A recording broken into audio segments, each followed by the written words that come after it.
Baisse de foi. Qu'est-ce que j'ai sur le sujet? Le retour à Dieu, le repentir. Recueil de hadiths sur la foi.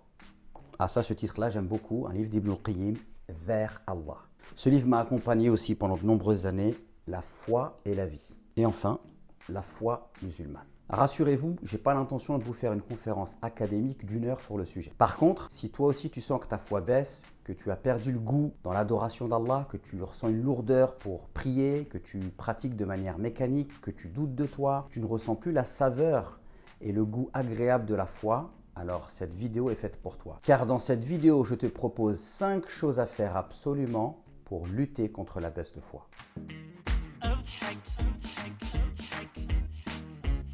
La première chose à faire, c'est de te plaindre de ton état à Allah subhanahu wa ta'ala. Ce que je t'invite à faire, tout simplement, c'est de lui exprimer ton envie d'avoir une foi forte. Ensuite, plains-toi à lui de ta situation et de la faiblesse de ta foi. Exprime-lui également ta crainte de son châtiment et de sa colère. Sache que le meilleur moment pour faire cela, c'est le dernier tiers de la nuit. Donc réveille-toi avant la prière du Fajr et quand tu es seul, exprime-toi et laisse ton cœur se vider. Pleure même s'il le faut. Et sache qu'Allah subhanahu wa ta'ala répond à l'invocation de celui qui l'invoque au moment même où il l'invoque. Et tu peux même aller plus loin jusqu'à ressentir la réponse d'Allah subhanahu wa ta'ala dans ton fort intérieur. Alors comment tu peux ressentir la réponse divine? Tout simplement en te sentant apaisé après avoir invoqué Allah subhanahu wa ta'ala avec ferveur. La deuxième chose, c'est d'identifier chez toi quelles sont les bonnes actions que tu accomplis facilement, des choses qui sont naturelles pour toi, comme par exemple la générosité, ou le fait d'être serviable, ou de lire le Coran, ou par exemple d'aider tes parents. Identifie une bonne action qui plaît à Allah subhanahu wa ta'ala et multiplie-la, augmente-la, fais-la au point que tu vas ressentir que ta balance de bonnes actions a pris le dessus sur ta balance des mauvaises actions. Car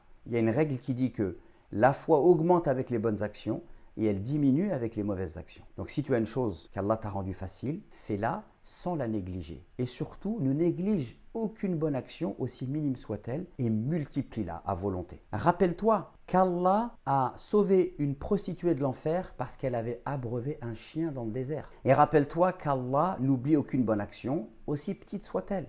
Par exemple, je ne sais pas, tu as tenu la porte à une vieille dame dans ton bâtiment, eh bien sache que Allah t'a comptabilisé cette bonne action. Et par cette bonne action, il t'élève d'un degré et il te purifie d'un péché. Donc je t'invite à multiplier ces bonnes actions et à ressentir le plaisir que cela va apporter dans ton cœur et la bénédiction que tu vas recevoir d'Allah subhanahu wa ta'ala. La troisième chose à faire, c'est de te remettre en question et d'essayer d'identifier dans ta vie quel grand péché t'a amené à être dans cet état. Quelle négligence il y a chez toi qui fait que dans ton cœur la foi diminue. Car je te le rappelle encore une fois, et c'est très important, la foi augmente avec les bonnes actions et elle diminue avec les mauvaises actions. Donc sois franc avec toi, sois honnête, isole-toi et regarde dans ta vie quelle est la chose la plus mauvaise dont tu dois absolument te débarrasser. Une fois que tu as identifié ce péché, ne reste pas dans quelque chose de négatif. C'est clair que si ce péché-là il t'a tiré vers le bas, c'est qu'il doit être enraciné en toi. Et tu ne vas pas t'en débarrasser comme ça en claquant des doigts. Par contre, la première chose que tu dois faire, c'est demander pardon à Allah subhanahu wa ta'ala. Demande-lui pardon sincèrement et dis-lui que toi-même tu aimerais te débarrasser de ce péché, mais que c'est plus fort que toi. Et rappelle-toi que Allah, il aime les gens qui se purifient et il aime les gens qui se repentent. Si tu te repens sincèrement et que tu te plains à Allah subhanahu wa ta'ala de ce péché qui t'a vaincu, alors sache qu'Allah subhanahu wa ta'ala, pour lui, il lui est très facile de t'aider à te débarrasser de ce péché. Et sache également que l'amour d'Allah subhanahu wa ta'ala, c'est ce qu'il y a de plus fort pour nourrir ton cœur. Donc si tu vas vers Allah en te rappelant que même lorsque tu es un pécheur, eh bien Allah il t'aime et il t'aime encore plus si tu lui demandes pardon pour tes péchés, cela va inverser la tendance dans ton cœur. Si tu te sens vaincu par un péché, sache que ton péché n'est pas plus fort qu'Allah subhanahu wa ta'ala. Donc tourne-toi vers Allah subhanahu wa ta'ala, remets-toi-en pleinement à lui et c'est la meilleure chose que tu puisses faire pour remonter ta foi. J'espère que tu as remarqué qu'on avance étape par étape. La quatrième étape, c'est que tu dois prendre des résolutions fermes. Une fois que tu t'es isolé, une fois que tu as identifié tes péchés, une fois que tu fais des bonnes actions, une fois que tu as demandé pardon à Allah subhanahu wa ta'ala, prends des résolutions fermes. Et dis, je veux atteindre cet état. Ou par exemple, je veux me débarrasser de ce péché.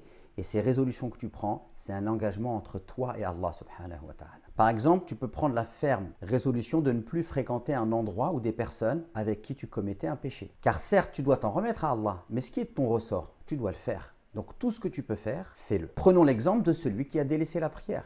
Il doit prendre la ferme résolution de revenir parmi les prieurs, même si cela se fait de manière progressive. Et rappelle-toi que le Coran nous enseigne qu'Allah a le pouvoir de faire revivre la terre après sa mort. Et ça, c'est une parabole pour dire que si ton cœur il s'est endurci, il est très facile pour Allah de l'adoucir par la foi. La 5e chose que je t'invite à faire, c'est de trouver des personnes et des endroits que tu peux fréquenter et avec lesquels tu vas pouvoir nourrir ta foi. Donc tout ce que tu peux faire pour nourrir ta foi, fais-le. Va t'inscrire à des cours de sciences islamiques, assiste à des assises dans des mosquées, fréquente des gens avec qui vous parlez d'Allah fréquemment et vous faites le bien. Plus ton intention de te rapprocher d'Allah est forte dans ton cœur lorsque tu vas dans certains endroits comme des mosquées par exemple, ou alors lorsque tu fréquentes certaines personnes pour apprendre la religion, et plus cela aura un effet bénéfique sur ton cœur. Je t'invite à mettre en pratique tout ce que tu as entendu dans cette vidéo, mais n'oublie pas qu'il faut absolument que tu sois sincère et appliqué pour avoir de bons résultats. Voilà, j'espère que cette vidéo vous a plu. Je vous invite à la liker, à vous abonner et surtout à activer la petite cloche.